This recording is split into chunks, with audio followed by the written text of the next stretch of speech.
سؤالناه هو بنقول هو السرطان ليه خبيث؟ خلينا نحكي هي الحكاية بسرعة كده ونقول ايه اصلا الكانسر بيحصل ازاي. كنا اتكلمنا قبل كده في كذا حلقة ان ايه المسببات للكانسر، وكل مكان بيحصل فيه الكانسر بيكون بأسباب معينة. ولكن في العموم الخلايا بتاعتنا احنا طبعا عندنا تريليونات من الخلايا.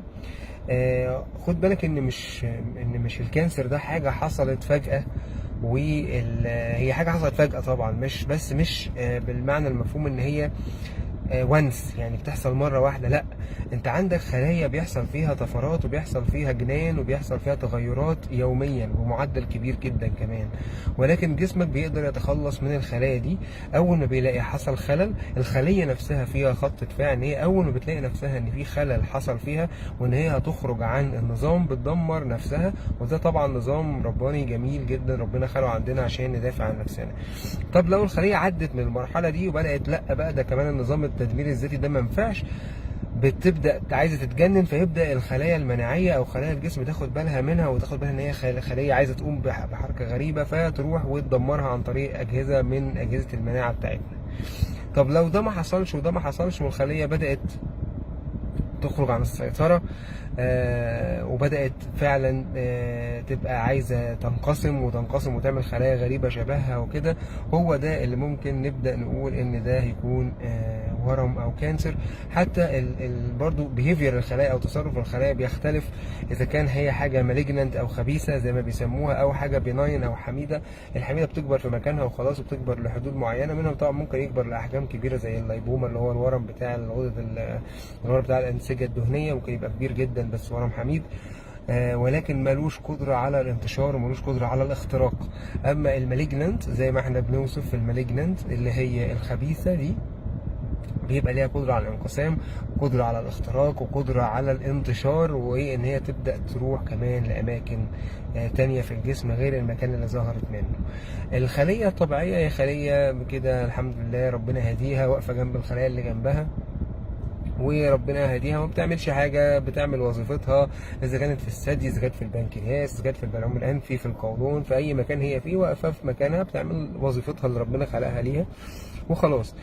ولكن فجأة لأسباب متعددة كتير جدا، وإحنا لسه مش عارفين نحط السبب الرئيسي اللي بيخليها تبدأ تتصرف بالبيهيفير الغريب ده هو إيه بالظبط. أسباب كتير جدا ومتعددة، بس إحنا مش عارفين إيه هو السبب اللي هو المين كوز اللي بيخليها تعمل كده. وطبعا لو عرفناه ده بيفرق كتير جدا في علاج الأورام. طيب الخلية اللي ربنا هديها دي فجأة كده اتجننت. طبعا احنا الخلايا دي كلها تحت سيطرة الجسم، تحت سيطرة الدي ان اي، تحت سيطرة الجهاز المناعي، ان مفيش اي خلايا تخرج عن النظام وتعمل انقلاب او تروح تنقسم بمزاجها من غير ما يجيلها اوردر او تكبر او اي حاجة من الحاجات دي. حتى ما تخزنش اكل غير لما يجيلها اوردر ان انت هتخزني اكل عشان تنقسمي عشان تعملي وظيفة معينة او تعوضي خلل معين، ولكن مش بمزاجها كده الخلية تقرر ان انا ابدا احوش في الاكل وابدا انقسم وابدا انقسم بسرعه وابدا اجيب كمان ابدا افرز حاجات تخلي اوعيه دمويه تيجي لي انا مخصوص عشان تغذيني. لا، الحاجات دي كلها ما بتحصلش الا في الكانسر. طيب بدا بقى فعلا الخليه اتجننت وخرجت عن النظام وبدات تعمل اللي احنا قلنا عليه ده. طبعا يا جماعه الخلايا بتكلم بعض، والخلايا بتعرف يعني تتواصل مع اللي حواليها كده عن طريق طبعا بروتينات وحاجات كيميائيه. هي دي الحاجات اللي بنقدر احنا اصلا كمان نسيطر عليها عن طريق الادويه اللي احنا بنديها، ان احنا نقفل الكلام اللي ما بينهم ده ونقفل الريسبتورز او المستقبلات اللي على الممبرين بتاعها اللي على السطح بتاعها، ان احنا نقفلها او نخليها تقوم بوظيفه بمزاجنا احنا فنسيطر عليها.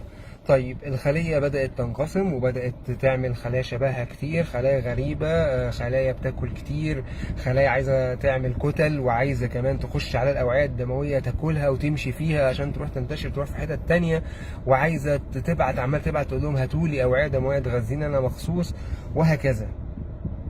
الجسم خلاص الورم بقى اكبر من ان هو يسيطر عليه، او ان هو يبعت له الخلايا المناعيه فتاكله او تدمره، لان الخلايا المناعيه او اللي هي الخلايا اللي هي بتقدر تدمر الخلايا دي ليها قدره برضه ما تقدرش تدمر مثلا ورم كبير او منتشر او كده. دي حاجه يعني من الاخر الورم لو اللي هي الخلايا السرطانيه لو زادت عن الحد او فلتت من الجهاز المناعي اللي هو بيقدر يتعرف عليها في اول ما بتبدا تتجنن، ممكن تفلت منه بقدر كبير جدا في الاوقات اللي بعد كده. طب بتفلت منه ازاي؟ احنا زي ما شرحنا في حلقه العلاج المناعي، قلنا ان العلاج المناعي بينشط الخلايا النايمه في العسل دي، يروح يقول لها الحقي ده في ورم وانت مش واخده بالك يا ستي، الحقي شوفي ده بيعمل ايه ده. فهي تبدا تروح تقول ايه ده في ورم صحيح، طب ما تيجي نكسره. طب هي كانت نايمه ليه؟ نايمه عشان احنا قافلين الاقفال بتاعه ان هي تشوف الورم، زي ما نكون كده كل لما تيجي على الورم يروح شادد على نفسه الغطا كده فما تشوفوش.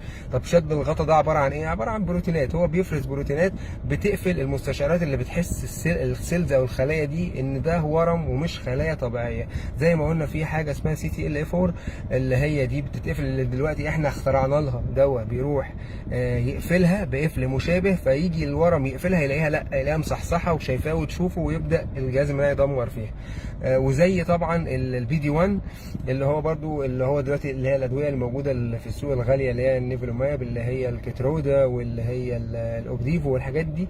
الادويه دي برضو بتقوم بوظيفه مشابهه ان هي بتروح على الPD-1 ده وتمنع ان هو يتقفل عن طريق البروتينات اللي بتفرزها الخلايا السرطانيه، فلما الخليه دي تعدي على الخلايا السرطانيه تعرف ان هي خلايا سرطانيه وغير طبيعيه فتبدا تموتها.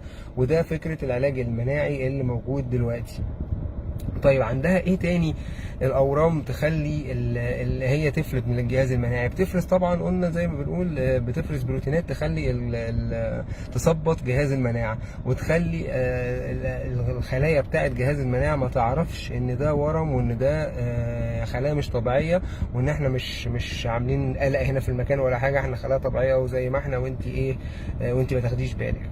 طيب في حاجه تانيه الناس دايما بتسالها، هو ليه مثلا عندي في ورم في الثدي او ورم في القولون وشلته وخدت علاج وقائي، خدت علاج كيماوي واشعاعي وهرموني ومع ذلك الورم بيرجع ليه؟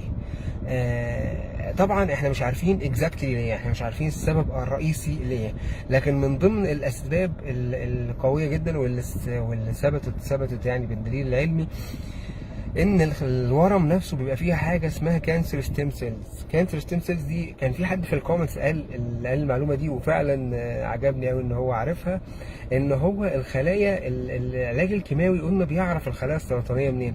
بيعرف الخلايا السرطانيه ان هي بتاكل كتير ونشطه زياده عن اللزوم فبيروح يكسرها. ده انا كمان شلت الورم نفسه يا عم الحاج، وشلنا الورم ومش باقي غير خلايا ممكن تكون متنطوره قليله جدا، انت مش عارف تاخد بالك منها ازاي ياخد 8 جرعات والخلايا دي ما تموتش، لان الخلايا دي ممكن تعمل نفسها ميته. بالظبط نفس التعبير حرفيا، هي بتعمل نفسها ميته فعلا. الستيم سيلز هي خليه ساكنه عندها خدت الDNA المشوه بتاع الخليه السرطانيه او خدت المعلومات بتاعه الخليه السرطانيه وزي ما تكون بلعتها ونامت. الكيماوي هيعدي ممكن ما يعرفهاش، الموجه هيعدي ممكن ما يعرفهاش، كله ممكن يعدي من غير ما يعرف الخليه الستيم سيل دي اللي هي الخليه السرطانيه بنت اللذينه اللي عندها المعلومات بتاعت الكانسر ونايمه في العسل وما بتعملش حاجه خالص. فكل الادويه دي عدت وما عرفتهاش، بعد كده ترجع تقوم تاني وتنشط تاني وتتجنن وتعمل المستعمره بتاعتها، وساعتها الورم يرجع. وساعتها مش لازم الورم يرجع في نفس المكان، الستيم سيل دي ممكن تروح تستخبى في اي مكان، ممكن تكون في نفس المكان الرئيسي او تكون انتشرت راحت الكبد او الرئه او المخ. ممكن مثلا حد يكون عنده سرطان في الثدي لما يجي يرتجع في مكان تاني خالص. دي حاجه. الحاجه الثانيه ان الخلايا السرطانيه دي مثلا، طب ده مثلا ازاي الخلايا السرطانيه بتواجه العلاج الكيماوي؟ ان هي تعمل نفسها ميته فما ياخدش بالها ان دي خلايا نشطه يعدي عليها كده وما يعملهاش حاجه، وممكن الموضوع يعدي شهور وسنين وبعدين تنشط تاني في اي وقت. ده طبعا في علم الله اعلم، في ناس ممكن ما ينشطش طبعا وفي ناس ممكن ينشط، كل ده في علم ربنا. طيب ايه تاني؟ الخلايا السرطانيه خبيثه برضو في ان هي بتعرف تكلم بعض. يعني انا مثلا بيقولوا ان يا جماعه طب مش العلاج الموجه ده هو قفل رايح لحاجه معينه في الخلايا السرطانيه وبيقفلها. يعني المفروض طول ما انا باخده عمر ما المرض يرتجع، ولو خدته فتره كمان، افرض انا خدت زي حاجه زي الهيرسبتين مثلا خدته سنه 17 جلسه، هو يعني الهيرسبتين ما قدرش يقفل الكام خليه اللي كانوا عندي، اللي كانوا باقيين من الجراحه ومن الحاجات دي كلها. برضو الخلايا السرطانيه غير ان هي زي ما قلنا بتعمل نفسها ميته، بتعمل على حاجات العلاج الموجه ان انت قفلت القفال اللي عليها من فوق دي، انت راح تقفل قفال معينه. هي عندها حاجه اسمها سايد توكس، يعني الخليه السرطانيه تكلم الخلايا اللي جنبها، تقول لهم يقول لهم ده الحق، ده في علاج جه، ولا في مولكيول جه، في بروتين جه بيقفل خط الانتاج بتاعنا. يعني خط الانتاج بتاعنا احنا عمالين نغذي فيه ونقول للخلايا انقسمي واكبري واكتري واعملي قلق، في اخترعوا له حاجه قفلته، هنعمل ايه؟ يقول لك ده في خط انتاج تاني، ده في خط انتاج تالت، ده في خط انتاج رابع. كتير جدا من الحاجات الريسبتورز او المستقبلات اللي على الخليه احنا عارفينه، واحنا في شويه احنا عارفينهم وفي شويه احنا مش عارفينهم. اللي احنا عارفينهم عمالين نحاول نقفلهم باللي احنا نخترع ادويه تقفل المستقبلات اللي على السيل دي. لكن الخلايا السرطانيه بتكلم بعض، يعني تروح تقول لها الحق ده قفلوا خط الانتاج رقم 2، نفتح خط الانتاج رقم 3. وفعلا عشان كده انت اصلا لما تيجي مثلا في حاجه زي اورام الثدي تلاقي ان احنا بنستخدم كذا فكره. يعني بنقفل مثلا الاي ار والبي ار، نقفل الخلايا الهرمونيه، نقفل الهير 2، نقفل الهير 3، نقفل الهير 1، نقفل الجديد اللي هو البي اي كي 3 نقفله، نقفل الام تورز ده زي الافينيتور، يقفل الام تور. الام تور ده باس واي، يعني طريق خط انتاج. البي اي كي 3 كده خط انتاج. الحاجات دي كلها خطوط انتاج. كل لما الخليه السرطانيه تغلب او احنا نقفل لها واحد، يقوموا يكلموا بعض، وبعد كده يقول لك ايه شغل خط الانتاج الثاني، فالخليه ترجع تاني وتنشط تاني. والدواء كمان اللي انا كنت بديه مش ما يجيبش نتيجه. فهي دي مشكله الكانسر، دي مشكله الكانسر، ان هو مرض لسه تحت الفهم، تحت احنا لسه مش فاهمين كل حاجه. لانه مش احنا بس، مش لان الكانسر مش زي البكتيريا او الفيروس او الكورونا. احنا كل هدفنا في الكورونا ان احنا نفهم فيروس الكورونا، نفهم البكتيريا، نفهم البلهارسيا اللي هي بروتوزوا، نفهم الحاجات دي، فنقدر نفهم هي بتتصرف ازاي جوه الجسم، ونقدر نفهم كمان ان احنا ازاي نهاجمها. لكن الكانسر عيبه ايه؟ ان هو بياخد خليه مننا احنا وبيبدا يخليها تشتغل ضدنا احنا. فعشان كده لازم اولا نفهم الخليه دي بتشتغل ازاي، وبتكبر ازاي، وبتتكاثر ازاي، وهو بيسيطر عليها ازاي، وهو بيامرها ان هي تسيطر ازاي. ده تحدي رقم واحد. تحدي رقم اتنين، انا ابدا اعمل ادويه، وابدا اعمل ادويه اللي هي تبقى مؤثره في الخارج، ان هي تبقى مؤثره جوه، وان هي تقدر تقفل كل السبل امام الخلايا السرطانيه، ان هي تقدر تكلم بعض، وان هي تتكاثر، وان هي تبدا تعمل مشاكل. عشان كده الكانسر هو ورم خبيث، لان ليه الاعيب كتير قوي بيقدر يتهرب بيها من الجهاز المناعي، بيقدر يكبر من غير ما احنا نعرف نأثر عليه مباشرة، او حتى كمان يقدر يرجع ويقدر ينتشر من غير ما احنا نكون قادرين نعرف، او قادرين حتى ان احنا نسيطر عليه بأدوية معينة. هو بيخرج عن السيطرة دي ويبدأ يطور من نفسه، ويبدأ يطور من نفسه ويطور من اساليب الدفاع بتاعته، ويقدر يرجع تاني او يقدر يكبر. لكن طبعا ده التحدي.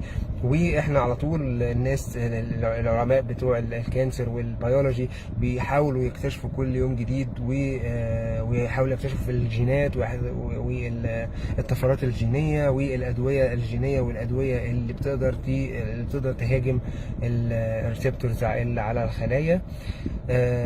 بس كده، احنا كده نقدر نكون شرحنا ببساطة هو ايه التحدي بتاع مرض الكانسر اللي هو السرطان، وعرفنا ايه التحدي الاكبر لينا، ان هو خبيث، ان هو بيغير من الاستراتيجيات بتاعته على طول وبسرعة كمان، وعشان كده دايما بيحطنا على طول في تحدي.